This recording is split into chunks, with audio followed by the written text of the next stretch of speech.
Hello students, welcome to Padho engineering. तो आज इस वीडियो में हम सीखेंगे introduction to Python. Yes, so Python क्या होता है, why Python is very important nowadays, and उसके साथ साथ हम हिस्ट्री ऑफ पाइथन भी सीखेंगे। ओके, सो लास्ट की क्लास में हमने देखा था कि कंटेंट ऑफ पाइथन क्या होते हैं। So let's start with the introduction to Python.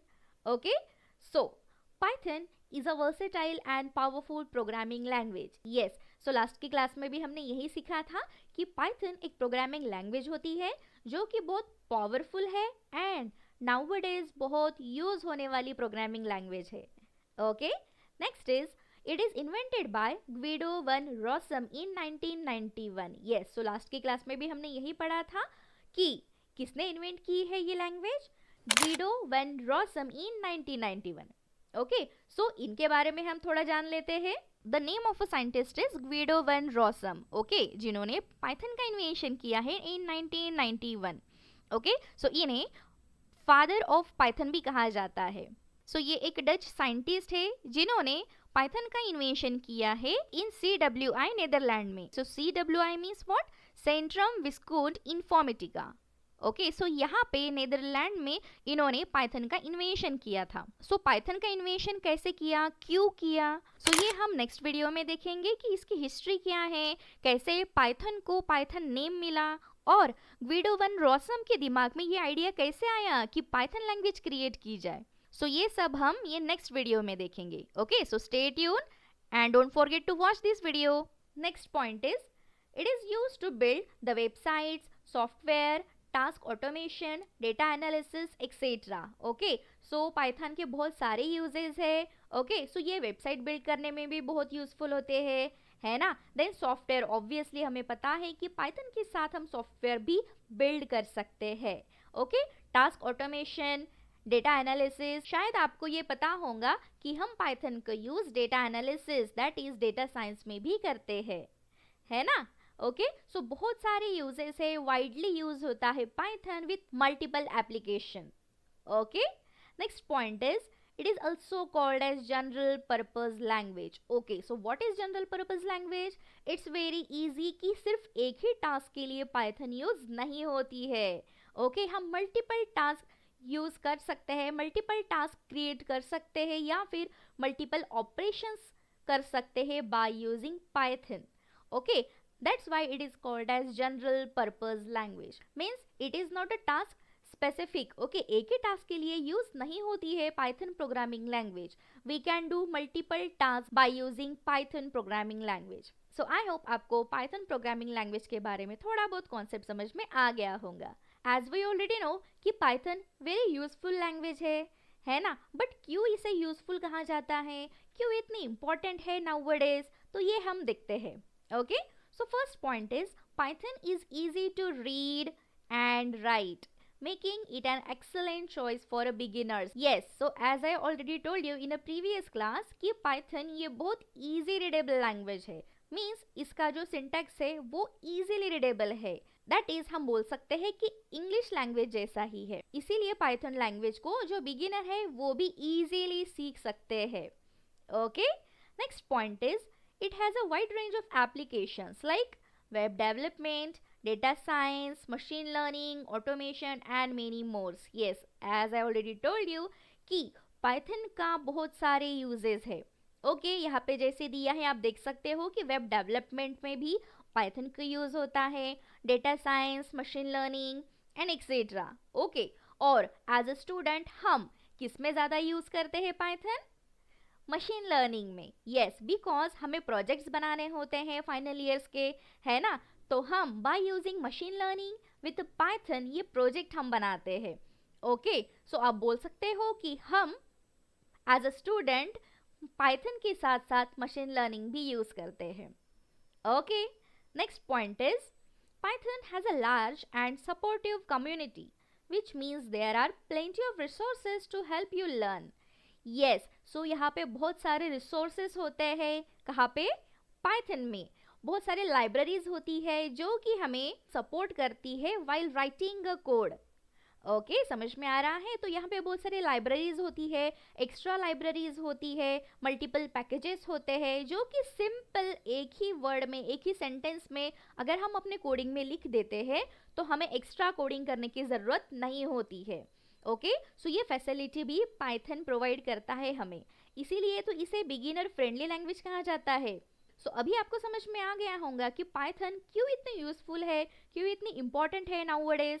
Python programming language के बहुत सारे ऐसे फीचर्स है जो कि इजी टू यूज है, यूजर फ्रेंडली है ना। तो फिर हम क्यों ना पाइथन यूज करें।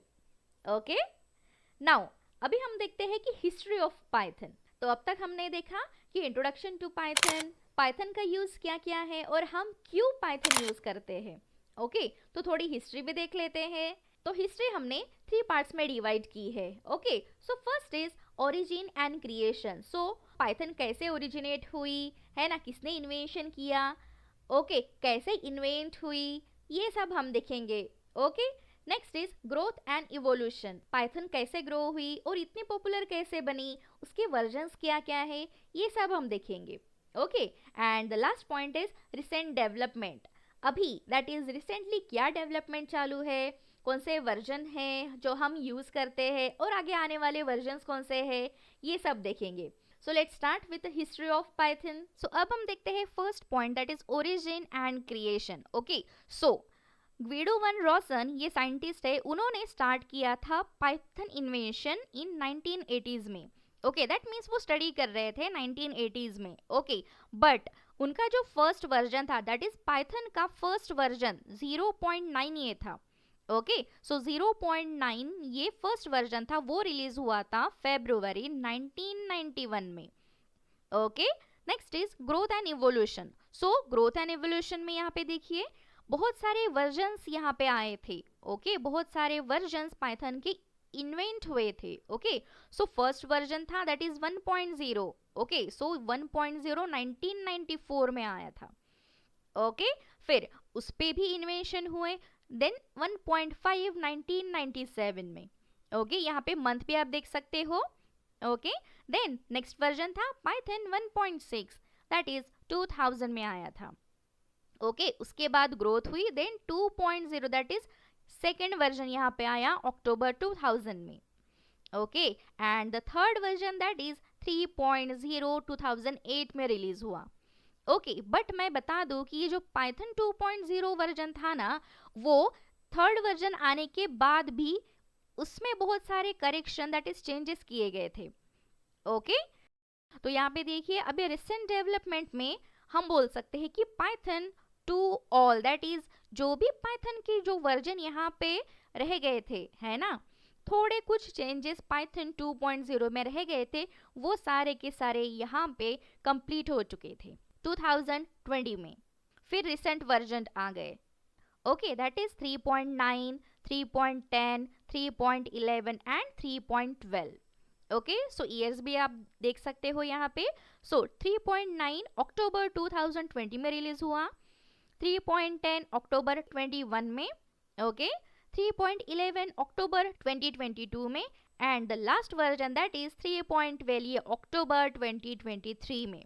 सो और एक वर्जन है जो कि अभी रिलीज होने वाला है अक्टूबर 2024 में। ओके सो इसे हम प्री रिलीज भी कह सकते हैं।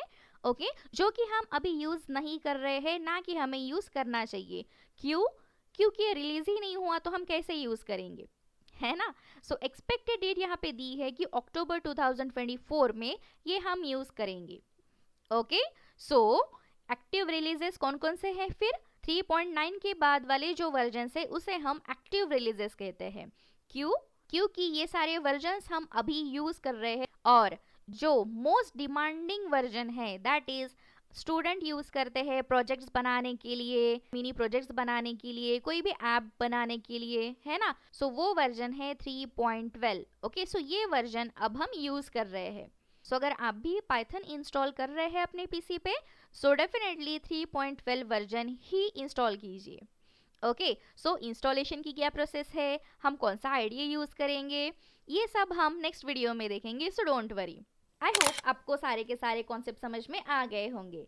ओके सो नेक्स्ट क्लास में अब हम देखेंगे कि पाइथन ये नेम कैसे मिला, क्यों सिर्फ पाइथन ही ये नाम ग्विडो वन रॉसन ने रखा, है ना? कुछ और भी रख सकते थे, है ना? तो इसके पीछे की एक स्टोरी है। ओके, सो वो स्टोरी हम नेक्स्ट क्लास में देखेंगे। ओके, सो काफी इंटरेस्टिंग होने वाला है वीडियो, काफी कमाल का होने वाला है। So don't forget to watch this video. Okay, so stay tune. तो मिलते हैं नेक्स्ट क्लास में। Till then take care, bye bye, happy learning, keep learning.